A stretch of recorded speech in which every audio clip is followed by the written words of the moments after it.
এই জাহাঙ্গীর সাহেব তার দায়িত্ব পালন করতে ব্যর্থ। এই স্বরাষ্ট্র উপদেষ্টা দিয়া বাংলাদেশের আইন শৃঙ্খলা বাহিনী স্বাভাবিক রাখা সম্ভব নয়। বিভিন্ন রকমের হামলা হয়েছে, এটা দুর্ভাগ্যজনক।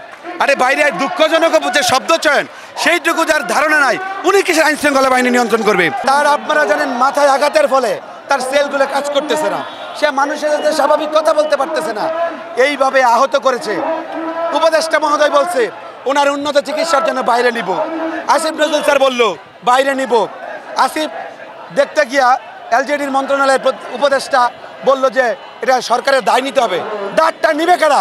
তোমরাই তো সরকার।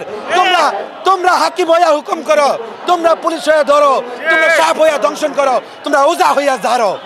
যদি না হয় তোমরা সরকারকে দায় দাও, আবার তোমরাই সরকার, আবার তোমরাই ব্যবস্থা গ্রহণ করো না। এই ধরনের প্রহসনমূলক নাটক বাংলাদেশের আপামর জনগণ মেনে নেবে না। ফাইনাল স্পষ্ট বার্তা, সেনাবাহিনীর সদস্যরা যেইভাবে হামলা করেছে এই হামলার দায় সেনাবাহিনীর ওয়াকারুজ্জামানের নিতে হবে। একজন পুলিশ কনস্টেবলকে আমরা পেয়েছি যে বর্বরোচিতভাবে আমাদের উপর হামলা করেছে, তার আমরা বিপি নাম্বার সহ দিয়েছি। তারপরে যখন কোনো ব্যবস্থা গ্রহণ করা হয় নাই, আপনাকে ভাবতে হবে এটা স্বরাষ্ট্রমন্ত্রীর নির্দেশনা কিনা। আপনারা জানেন জাতীয় পার্টি তাদের সবচাইতে বড় দোষর ছিল, তাদেরকে বাংলাদেশের জমিনে নিকৃষ্ট শাসকের অন্যতম সহযোগী হিসাবে তাদের নিবন্ধন বাতিল করতে হবে। যেই ব্যক্তিটা এই ফ্যাসিবাদ বিরোধী আন্দোলনে 10 দিন রিমান্ডে থাকার পরেও আদালতে গিয়া বক্তব্য দেয়, সিঁড়িতে দাঁড়ায়া 90% পতন হয়ে গেছে, 10% ধাক্কা দিয়ে। তোমরা কয়েকজন হনু আছে করছো, উপদেষ্টার চেয়ারে বৈশা রইছ, তোমাদের কয়েকদিন রাজপথে ছিল, তোমাদের কি ত্যাগ ছিল? আসিফ নজরুল স্যার আগে আন্দোলন সংগ্রাম করছে, রাস্তায় তো 5 জন লোক ছিল না।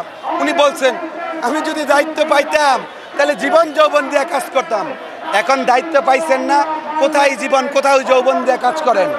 আপনি বলতে পারেন আপনি বিচার বিভাগের কাজ, এটা কেন আইন শৃঙ্খলা বাহিনীর? অবশ্যই এই প্রত্যেকটা উপদেষ্টা 1400 মানুষের হত্যা, 30,000 আহত পঙ্গুত্ব মানুষের রক্তের বিনিময়ে কিন্তু আজকে এই উপদেষ্টা চেয়ারে বসেছে।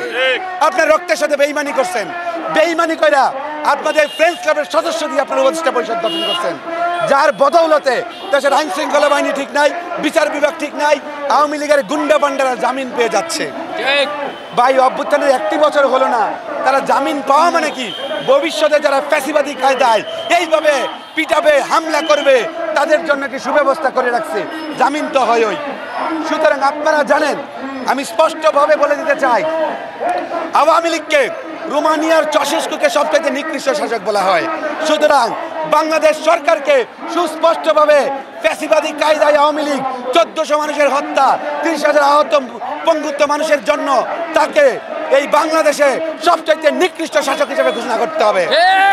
পাশাপাশি আপনারা জানেন গত 29শে আগস্ট কি ন্যাক্কারজনকভাবে ডাকসুর সদ্য সাবেক বিবিকে এবং গণ অধিকার পরিষদের শতাধিক নেতাকর্মীর উপর অতর্কিত হামলা করেছে। যেই হামলার মধ্যে পুলিশ বাহিনী, সেনাবাহিনী যৌথভাবে কোনো প্রকার উস্কানি ছাড়া দৌড়ে এসে লাঠিপেটা করেছে এবং তার ফলে আমাদের শতাধিক নেতাকর্মী কতটা আহত হয়েছে।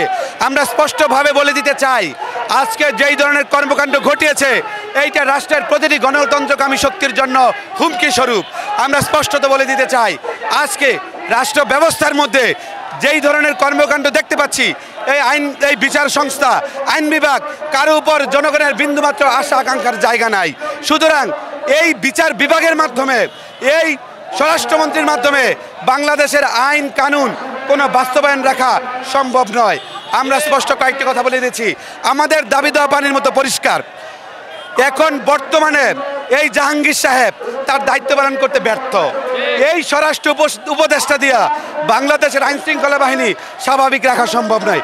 সেই জায়গায় অতি সত্বর জাহাঙ্গীর সাহেবের পদত্যাগ করতে হবে। আপনারা দেখেছেন এরকম একজন উপদেষ্টা কোন জায়গায় কোন শব্দ চয়ন, কোন জায়গায় কোন বাক্য, সেইটা পর্যন্ত ব্যবহার করতে পারে না। তিনি গতকালকে একটা সংবাদ সম্মেলনে বলেছেন যে দুর্ভাগ্যবশত বিভিন্ন রকমের হামলা হয়েছে, এটা দুর্ভাগ্যজনক। আরে বাইরে দুঃখজনক যে শব্দ চয়ন সেইটুকু যার ধারণা নাই, উনি কিসের আইন শৃঙ্খলা বাহিনী নিয়ন্ত্রণ করবে?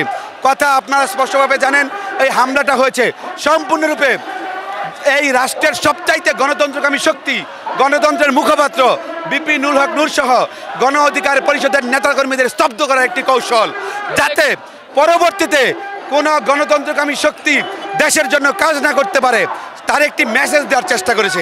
আপনারা জানেন সেনাবাহিনী 5ই আগস্টের পূর্ববর্তী মুহূর্তে যখন 1400 মানুষ কেন হত্যা হইল, সেনাবাহিনী তখন কি ঘোড়ার ঘাস কাটছে? 1400 মানুষ হত্যা হওয়ার পরে যখন দেখছে আর পারতেছে না, তখন গিয়ে সেনাবাহিনী জনগণের পক্ষে দাঁড়াইছে। এর আগে সেনাবাহিনী কই ছিল? 1400 মানুষ কেন হত্যা করলো? 30,000 আহত পঙ্গুত্ব মানুষ কেন বরণ করলো? আমার কথা, সেনাবাহিনী এতটা জনবান্ধব, তাইলে কেন এত মানুষের হত্যা আমাদের দেখতে হয়েছে? ফাইনাল স্পষ্ট বার্তা, সেনাবাহিনীর সদস্যরা যেইভাবে হামলা করেছে এই হামলার দায় সেনাবাহিনীর ওয়াকারুজ্জামানের নিতে হবে।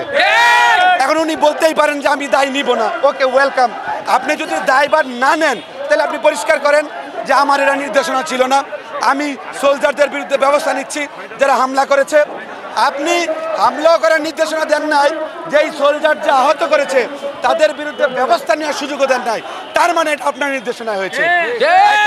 স্বরাষ্ট্রমন্ত্রীর কথা বলি, একজন পুলিশ কনস্টেবলকে আমরা পেয়েছি যে বর্বরোচিতভাবে আমাদের উপর হামলা করেছে, তার আমরা বিপি নাম্বার সহ দিয়েছি।